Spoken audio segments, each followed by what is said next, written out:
I pulled up to my sister Jessica's graduation party in my brand new Mercedes, savoring the moment I would walk through those doors. For years, my parents had laughed at my dreams, called my online business a waste of time, and praised my sister as their golden child. Now I was worth $1.2 million, and I could not wait to see their faces.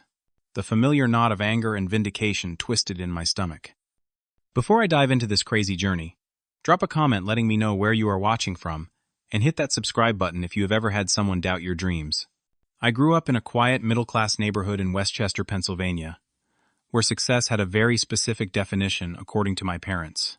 My father, a tenured economics professor at the local university, and my mother, a partner at a respected law firm downtown, had mapped out what achievement should look like.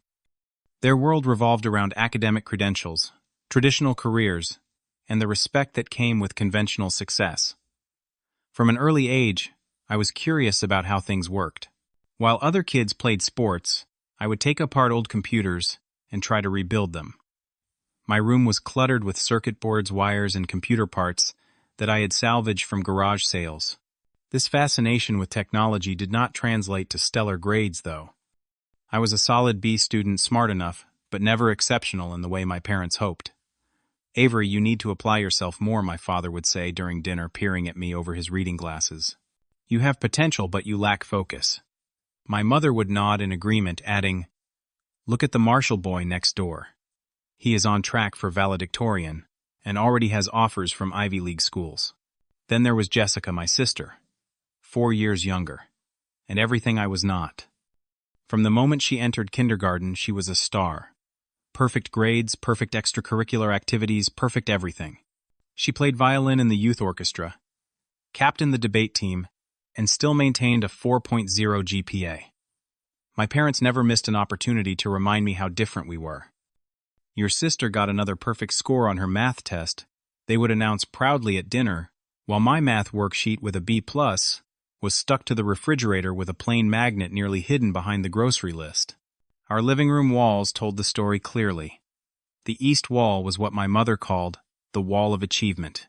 It featured dozens of framed certificates, ribbons, and photos of Jessica receiving awards. There were newspaper clippings of her debate team victories and music competition trophies displayed prominently on the mantel.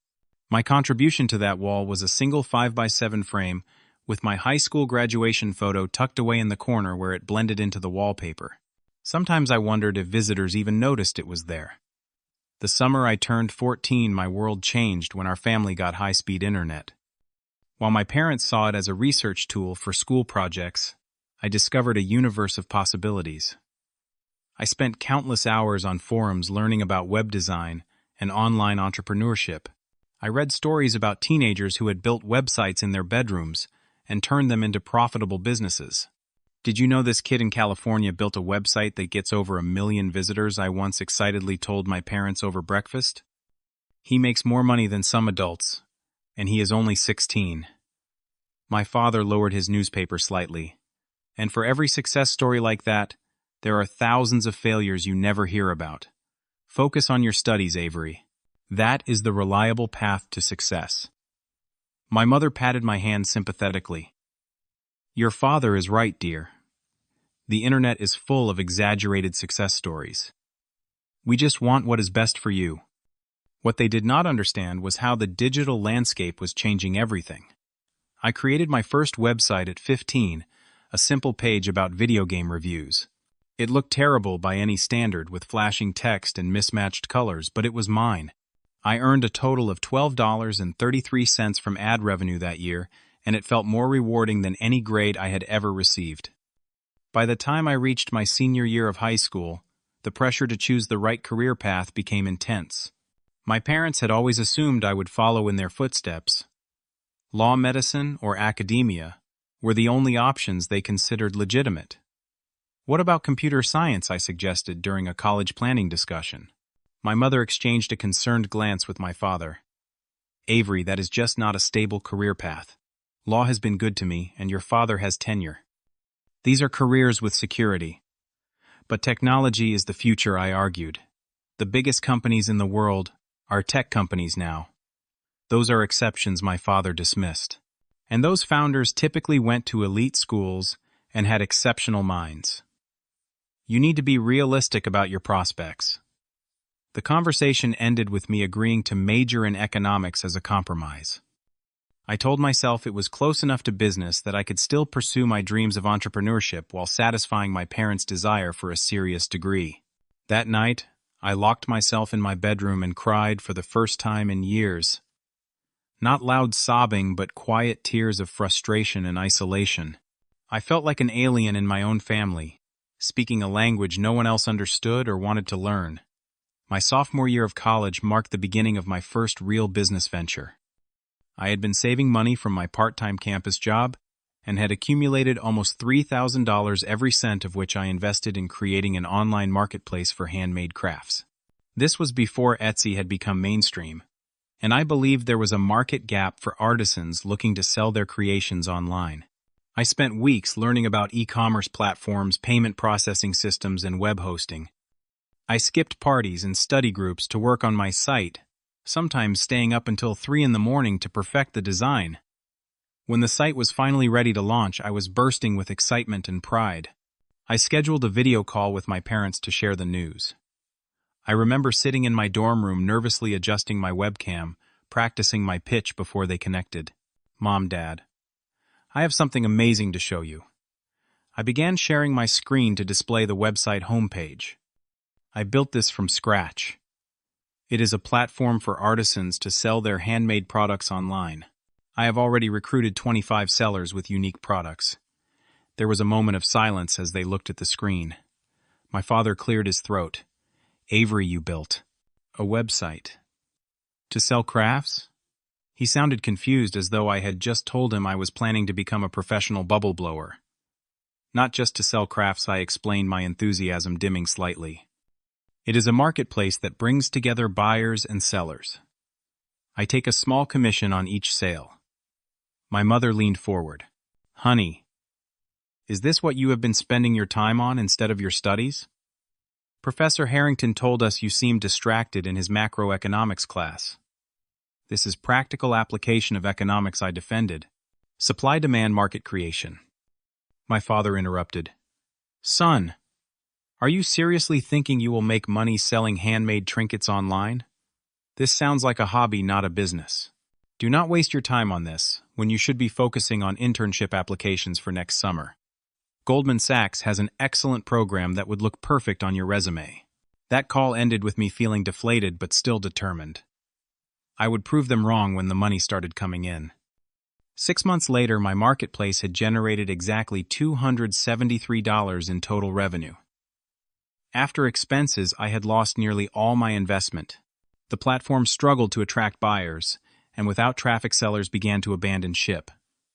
I had to shut it down just before Thanksgiving break. Going home that holiday was one of the hardest things I had ever done.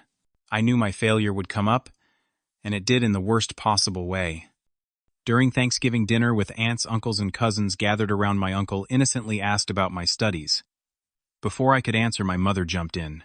Avery spent half the year thinking he would become an internet millionaire selling crafts online. She laughed and several relatives joined in.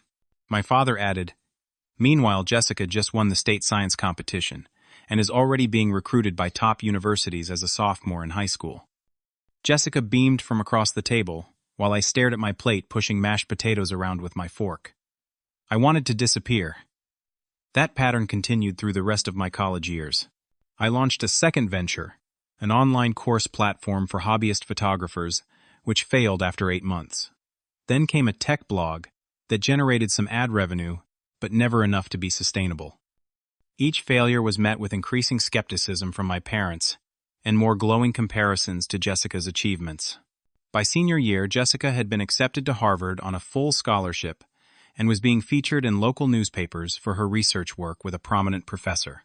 After graduation, I turned down a job offer from a local bank that my father had arranged. It paid $52,000 a year, respectable for a new graduate, but accepting it felt like surrendering my dreams.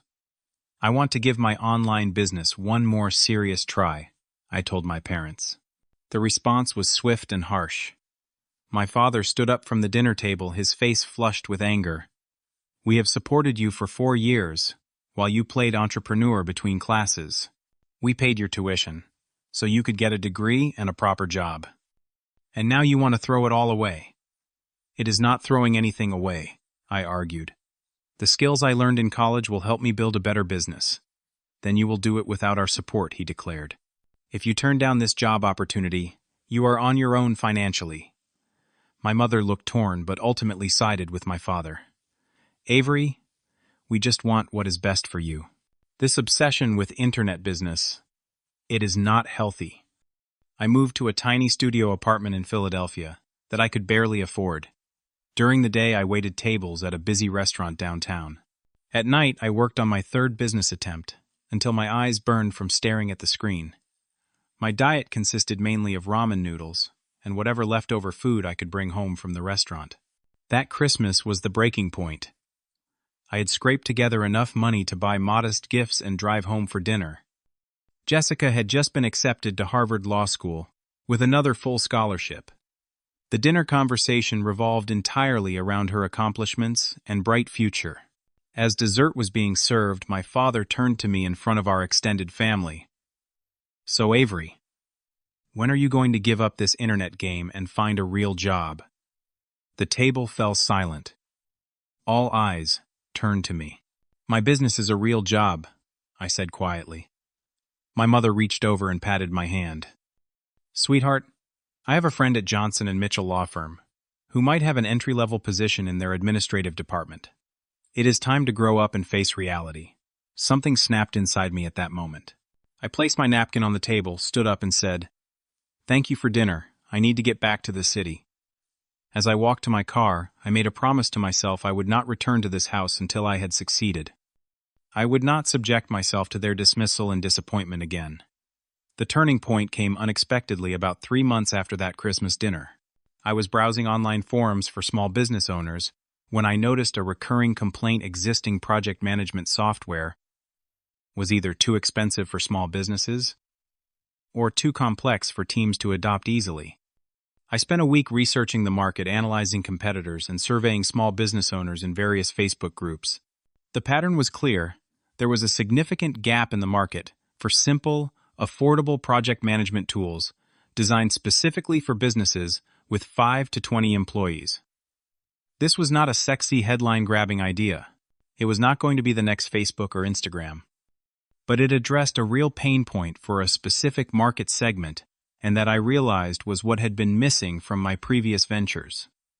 I sketched out a design for a streamlined, intuitive project management platform. The key difference would be simplicity, focusing only on features that small teams actually needed, with pricing that made sense for businesses with tight budgets. I reached out to Alex, a computer science major I had befriended in college. He had always been impressed by my entrepreneurial spirit, even when others doubted me. "This could work," he said after reviewing my proposal. "The technical challenges are manageable, and your market research is solid. I can help with the back-end development if you want a partner." For the next 4 months, we worked around the clock. I sold my decade-old Honda Civic for $7,000 to fund the initial development. We operated out of my tiny apartment, sleeping in shifts on my futon, so that someone was always working. The first major setback came when Alex received a job offer from a major tech company that he could not refuse, triple the salary we could ever pay him in the near term, with stock options and benefits. I did not blame him, but his departure left a massive hole in our development capability. Rather than giving up, I dedicated myself to learning enough coding to pick up the slack. I enrolled in online courses and spent 14 hours a day alternating between waiting tables coding and occasionally sleeping. My hands developed a constant tremor from caffeine overconsumption, and I lost 15 pounds from stress and irregular meals. 3 months later, we launched a beta version with numerous bugs and limited functionality. The feedback was brutal.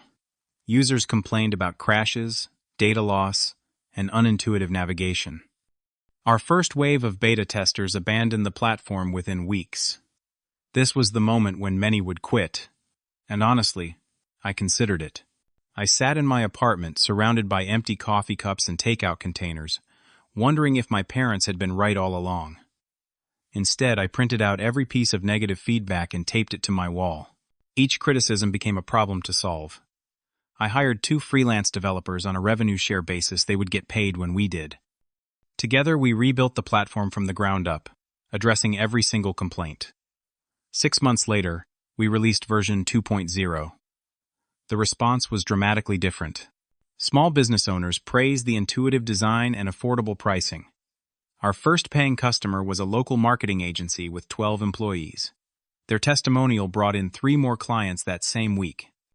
We implemented a monthly subscription model, $99 per month for up to 10 users, with simple pricing tiers above that. By the end of the first month, we had 27 paying customers. It was not much, but it was sustainable growth. A small tech blog featured our platform in a roundup of tools for small businesses. The exposure brought 100 new customers within 2 weeks. Then something unexpected happened. An angel investor who owned several small businesses read the article and reached out. "I have experienced this pain point firsthand," he wrote in his email. "I would like to discuss potential investment." 2 weeks later, we secured a $150,000 investment in exchange for 15% equity. The money allowed us to hire a small team, 2 full-time developers, a customer support specialist, and a marketing coordinator. With proper resources, the platform improved rapidly. We added features based directly on customer feedback, keeping everything simple and focused.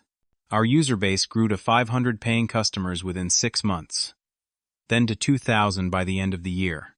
The monthly recurring revenue hit $10,000, then $50,000, then $100,000. 18 months after the investment, our annual revenue crossed $1 million. We were profitable, growing and building a reputation as the go-to solution for small business project management. A larger competitor offered to acquire us for $5 million. After careful consideration, I declined. This was just the beginning, and I believed we could build something much more valuable independently. Our company's success story was featured in a regional business magazine. The article included a photo of me in our new office space and detailed the journey from waiting tables to running a $1 million software company. It mentioned my education background, but thankfully did not delve into my family situation. Within days, former classmates began reaching out with congratulations and connection requests on LinkedIn. A few professors who had once viewed my entrepreneurial interests as distractions sent emails expressing their pride in my accomplishments. My family, however, remained silent. I knew they must have heard we lived in the same state and news travels. But no calls, no texts, no emails came. I told myself I did not care, that their validation no longer mattered. I bought a beautiful modern house in a sought-after neighborhood and a brand-new Mercedes-Benz E-Class. I took exotic vacations and ate at fine restaurants. From the outside, my life looked perfect, but success felt strangely hollow without anyone to share it with.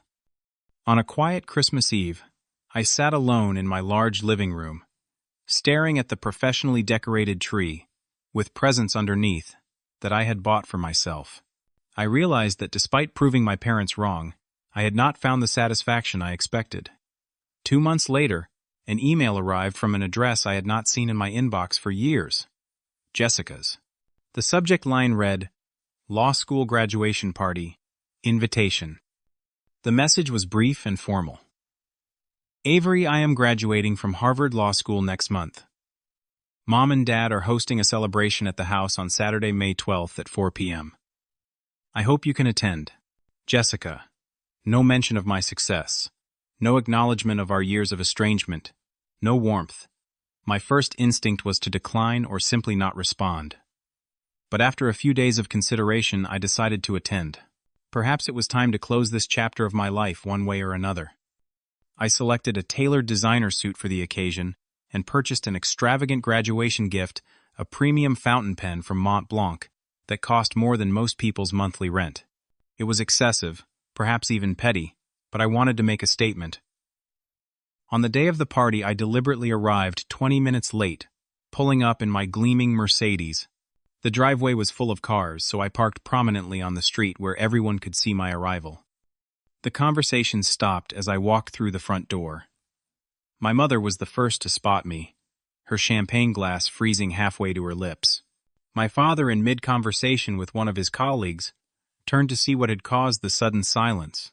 Jessica stood near the fireplace, surrounded by friends in their formal attire, looking every bit the successful Harvard graduate. Her eyes widened at the sight of me. "Avery," my mother finally said, moving toward me, with an uncertain smile. "You came." "I was invited," I replied, handing her the gift bag. "Congratulations, Jessica." The party resumed its rhythm, but I could feel the tension. Relatives and family friends approached cautiously, making small talk while obviously burning with curiosity about my life.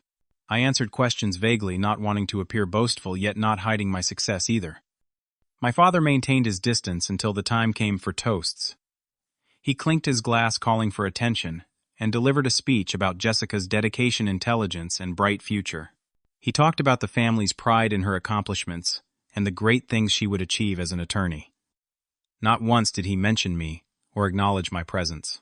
It was as though the successful son in the room did not exist. When he finished to applause, I felt something stir within me. I raised my glass and spoke. "I would also like to say something." The room fell silent again. "Jessica, congratulations on your graduation. Law school is a tremendous achievement, and you have always excelled at everything you set your mind to."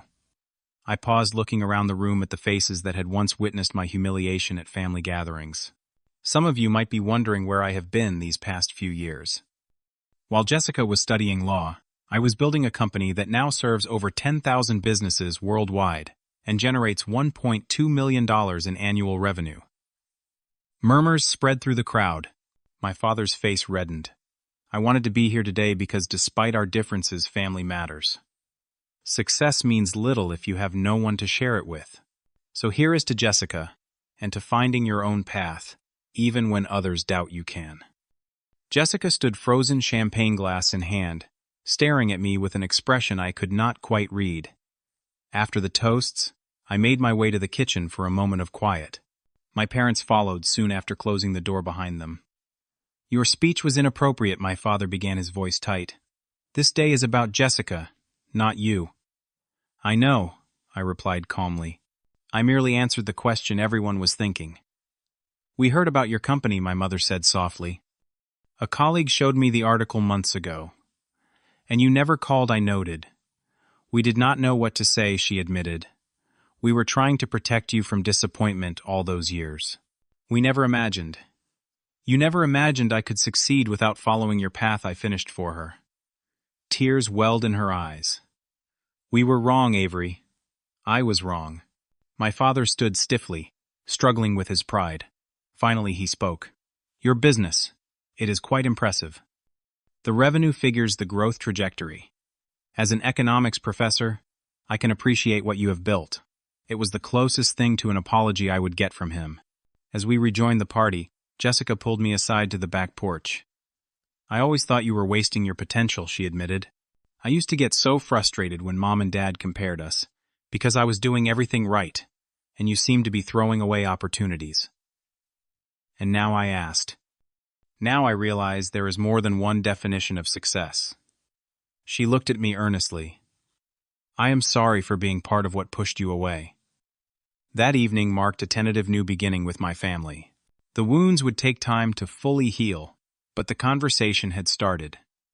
In the months that followed, I established a scholarship fund for student entrepreneurs at my alma mater. The first recipient was a young woman with a brilliant idea for an accessibility app who reminded me of myself, full of passion but lacking support. I learned that true success is not measured by bank accounts or fancy cars. It is not even about proving doubters wrong. Real success comes from staying true to yourself and then using that platform to lift others up. The journey taught me that we all need to find our own path and definition of achievement. Sometimes the people who love us most cannot see the road we need to travel because it does not match their map of the world. Have you ever had someone doubt your dreams or push you toward a path that was not right for you? How did you handle it? Share your story in the comments below. If this resonated with you, please hit the like button and subscribe to hear more real-life stories of triumph and growth. Thank you for listening, and remember, the best revenge is not proving others wrong, but proving to yourself that you were right all along.